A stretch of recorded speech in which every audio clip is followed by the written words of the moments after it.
সাকিব ভাইয়ের যে ইস্যুটা, এটা তো সম্পূর্ণটা আমরা সবাই জানি। এটা সাকিব ভাই থাকলে তো একটা ক্যাপ্টেনের জন্য অনেক ইজি হয়ে যায় টিম কম্বিনেশন করার ক্ষেত্রে। এবং যেহেতু এটা বোর্ডের সাথে আলোচনা চলছে, ক্রিকেট বোর্ডের ডিসিশন, এর আগেও আপনারা শুনেছেন যে সাকিব ভাইয়ের ব্যাপারে সবাই পজিটিভ আছে।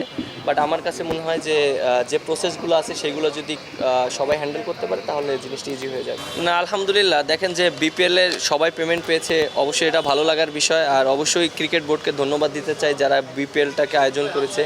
বিপিএল গভর্নিং কাউন্সিলে যারা ছিল, মিঠু ভাই অনেক হার্ডওয়ার্ক করেছে, দেখেছি যে উনি এই টাকাটার ব্যাপারে মানে প্রত্যেকটা টিমের সাথে কথা বলেছে এবং যেভাবে প্রসেস করা দরকার প্রত্যেকটা প্রসেস সম্পূর্ণ করেছে। এবং আমার কাছে যেটা মনে হচ্ছে প্রত্যেকটা টিমই টাকা পেয়েছে। আর আজকে আমরা সিলেটও পেলো টাকা এবং প্রত্যেকটা প্লেয়ার অনেক হ্যাপি আছে। আর এবার বিপিএলটা অনেক ভালো হয়েছে। মিরাজ, সামনে তো পাকিস্তান সিরিজ, তার আগে ওয়ানডে বিসিএল আপনারা খেলে আসলেন।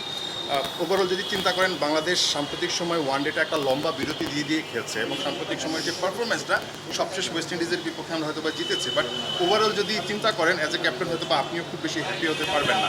সো এটা তো আমাদের জন্য নতুন একটা পরীক্ষা পাকিস্তানের বিপক্ষে। তার আগে বিসিএলটা দিয়ে আসলে প্রিপারেশনটা কেমন হলো যদি বলতেন? না, দেখেন যে বিসিএলের যে প্রিপারেশনটা ছিল এটা একটা খুব ভালো একটা প্রিপারেশন ছিল আমার কাছে মনে হয়। আমরা ওখানে ম্যাচ খেলেছি, দেখেন রাজশাহী বগুড়া আমরা যেখানে খেলেছি উইকেটটা অনেক ভালো ছিল। দেখেন গতকালকে কিন্তু প্রায় 322-এর মতন চেঞ্জ হয়েছে। এটা একটা অবশ্যই ওয়ানডে ফরম্যাটের জন্য এটা একটা পজিটিভ দিক এবং আমার কাছে মনে হয়। আর আপনি দেখেন বগুড়ার যেখানে খেলা হয়েছে ওখানে 300 রানের স্কোর হয়েছে। বাট আমি অনেক হ্যাপি যে এরকম বড় স্কোর হচ্ছে, ব্যাটসম্যানরা রান পাচ্ছে এবং সবাই একটা কম্পিটিশনের ভিতরে আছে। সো আমার কাছে মনে হয় এরকম যদি কম্পিটিশন থাকে দেশের ক্রিকেট আরও অনেক ডেভেলপ হবে।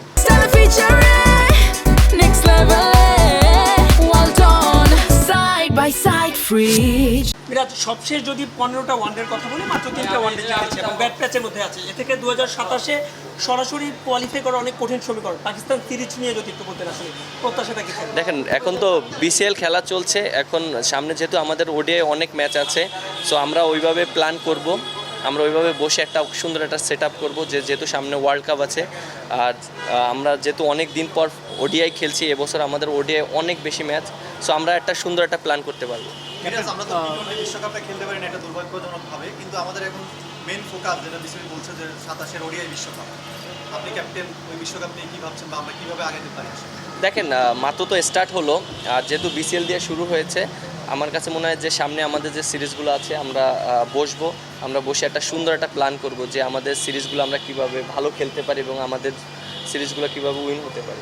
ক্যাপ্টেন যদি দেখেন মিরাজ, সাম্প্রতিক সময়ে মানে আমাদের 50 ওভারের ম্যাচে 50 ওভার আসলে খেলতে আমরা ব্যর্থ হচ্ছি বারবার। লাস্ট 10টা ম্যাচে বোধহয় 7টাতেই আমরা খেলতে পারিনি, লাস্ট ওয়েস্ট ইন্ডিজের বিপক্ষে জিতেছি। সো এই জায়গাগুলো নিয়ে কি আলোচনা করছেন অ্যাজ এ ক্যাপ্টেন সবার সঙ্গে, যে আসলে কীভাবে ইমপ্রুভ করা যায় বা ওডিআইতে আসলে কীভাবে সেই যে পছন্দের ফরম্যাট সেটা আসলে হয়ে ওঠা যায়?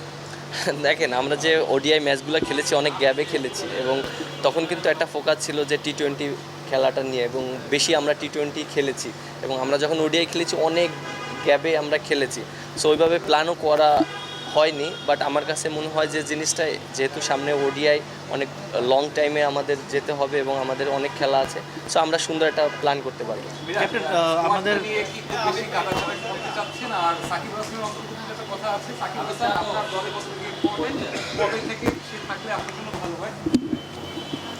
দেখেন আপনি যেটা বললেন যে সাকিব ভাইয়ের যে ইস্যুটা, এটা তো সম্পূর্ণটা আমরা সবাই জানি। এটা সাকিব ভাই থাকলে তো একটা ক্যাপ্টেনের জন্য অনেক ইজি হয়ে যায় টিম কম্বিনেশন করার ক্ষেত্রে। এবং যেহেতু এটা বোর্ডের সাথে আলোচনা চলছে, ক্রিকেট বোর্ডের ডিসিশন, এর আগেও আপনারা শুনেছেন যে সাকিব ভাইয়ের ব্যাপারে সবাই পজিটিভ আছে।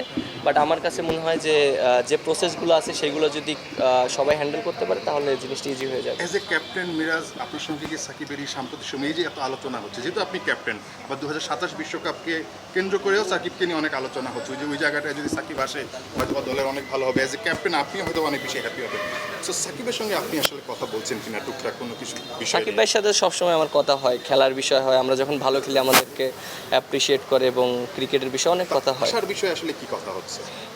আসার বিষয় এখন এটা তো আমরা মনে করেন কি যে এটা একটা কথার মাধ্যমে হচ্ছে। এখন এটা ডিসিশন তো সম্পূর্ণটা আপনারা জানেন যে ক্রিকেট বোর্ড এবং যারা ওনার যে ইস্যুটা আছে, এই জিনিসটা আমার কাছে মনে হয় যে তাদের যদি এই জিনিসটা ইস্যুটা সলভ করে তাহলে ওনার জন্য খেলাটা ইজি হয়ে যাবে। আর অ্যাজ এ ক্যাপ্টেন হিসাবে এরকম একটা প্লেয়ার যদি টিমে থাকে এটা আমার জন্য অনেক ইজি হয়ে যাবে। মিরাজ এইচ লেভেলের ক্যাপ্টেন্সি করেছে, ন্যাশনাল টিমের ক্যাপ্টেন্সির উত্তাপটা টের পান কিনা? পরে থাকেন, পরে কথা হবে, অনেক